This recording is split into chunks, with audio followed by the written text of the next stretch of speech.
What's up, skate fam? David Laliette here to bring you the next episode of Deez Skates. Many skaters have asked me how they can transition from skating inside rinks and on other smooth surfaces to city skating. So today, I'm going to be sharing some of my tips and tricks for how to deal with the elements that you'll be challenged with when skating through your city. First, we need to go over safety. Cars and pedestrians are a huge concern for city skaters. So for the safety of yourself and others, it's important to know how to stop quickly. In a rink, you may crash into other skaters, but it's understood that there's a risk for everyone involved. The mother carrying her baby or the guy walking his dog down the street may not be so understanding if you make any sort of unwanted physical contact with them. And you definitely don't want the legal responsibility of paying for the damage to someone else's car, or the hospital that comes with you getting hit by a car. Bottom line, learn some powerful stops, or else. The next major safety concern is broken glass. Pedestrians and drivers alike can be really inconsiderate and often leave bottles lying around that get broken on the concrete. There are certain areas in my city that seem hidden and are less traffic spots of the downtown area. These places have a significant amount of broken glass. Honestly, nothing irks me as a skater more than people who break glass on the pavement. Just look at the amount of glass sparkling on the ground. But I digress. Now that you know what to look for, it's up to you to deal with the elements. Skating in a rink is very different from skating in the streets. Aside from the risks that pedestrians, vehicles, and dangerous objects in general present, there are many inconsistencies in the surfaces you'll be faced with. Streets and sidewalks often have a lot of cracks and uneven spots. Inline skates are seemingly designed to face them, while quad skates can sometimes struggle to deal. Because inlines tend to have wheels that are thin and larger in circumference, there's usually less surface contact, so the amount of shock the feet and joints have to deal with is significantly less than that from quad skates. Their wheels seem to put up with the tougher city streets better. It also means that you can get away with using harder wheels, whereas the wheels of quad skates, they need to be softer, or they get damaged easily and struggle to roll over the rough surfaces. That doesn't mean you can't use quads for outdoors.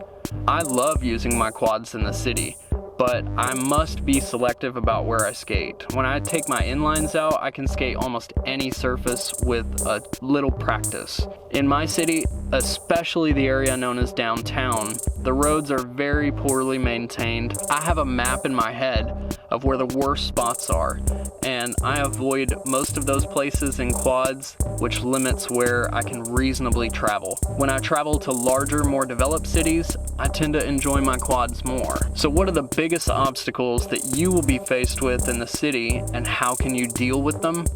The first is going to be curbs. Transferring between sidewalks and city streets means you'll be challenged with stepping or jumping up a lot and dropping off of the higher surfaces. You may even encounter steps, which means you'll need to learn to drop multiple levels quickly. I find that relaxing is really important here, as well as bending your knees upon impact. When you drop from a high surface and your knees are stiff, the impact has nowhere to go but up and may travel up your spine. Too much shock there, and your city skating session will end rather quickly. The next common issue is large, uneven cracks. Even advanced skaters find themselves tripping over cracks in the road. This is why you will often see city skaters riding the streets with one foot slightly in front of the other. This practice allows one foot to feel out the road while the other carries a bit more weight. If you trip on something, it's more likely that the other foot can catch you. So make sure to practice skating on one foot to ensure that you have that extra level of control for emergencies. Manhole covers and other metal street vents are risks as well. If you're still unsure of yourself, it's probably best to avoid these altogether. But I know that's not always possible, especially if you aren't familiar with the turf you're skating on. In order to deal with inconsistent ground like this, you really have to be doing small hops or practicing shifting your weight from one foot to the other quickly as you travel over them. But not all cracks are so bad. Most of the time, I find that if I relax, I can roll right over them with little issue. You should expect to lose some momentum though, so plan on doing a lot of pushing to maintain speed on extremely cracked turf. The same goes for brick and cobblestone surfaces. Weight shifting is super important here as well, and often the major challenge I'm met with is being able to see which bricks are evenly placed and which ones are unlevel. Cobblestone can be even worse. You may encounter areas where you're just skating on a bunch of tiny uneven pebbles. Tripping is bound to happen here, so make sure to have a lead foot and again, get skilled at skating on one leg. When you're traveling at high speeds, the most danger you'll face is when you roll up on an unscalable surface like thick grass. Learning to sprint in your skates is essential because your body is traveling and does not care if your wheels can't roll anymore. Practice running on the grass in your skates to prepare for this. You may also hit spots that have thick mounds of dirt or loose gravel. Again, jumping or going around can sometimes work, but the moment you realize you're going too fast and there's no avoiding the pit, that's when you're really going to be challenged to relax. If you shift your weight too much, you may find yourself in an unwanted slide, which brings us to falling. Knowing how to fall is very important. Really, if you're new to skating outside, you may find that you want to wear pads.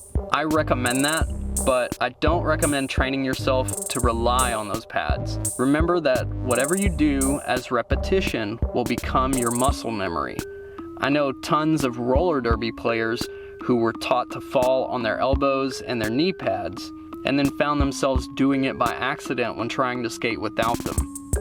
To make matters worse, the smaller the area you fall on, the more impact each contact spot has to take. Can you imagine traveling down a city street and falling to the pavement on your bare elbows and knees? Very dangerous. I don't even want to think about it. Therefore, I always recommend learning to sit down while skating. That way, when you feel yourself losing control and going down, you will naturally crouch lower and sit or even lay down. The more you spread out as you're going down, the more you can spread the impact across your body and lessen it. Some scraping or road rash is nothing in comparison to busting your kneecaps. I hope I didn't scare you away from trying city skating.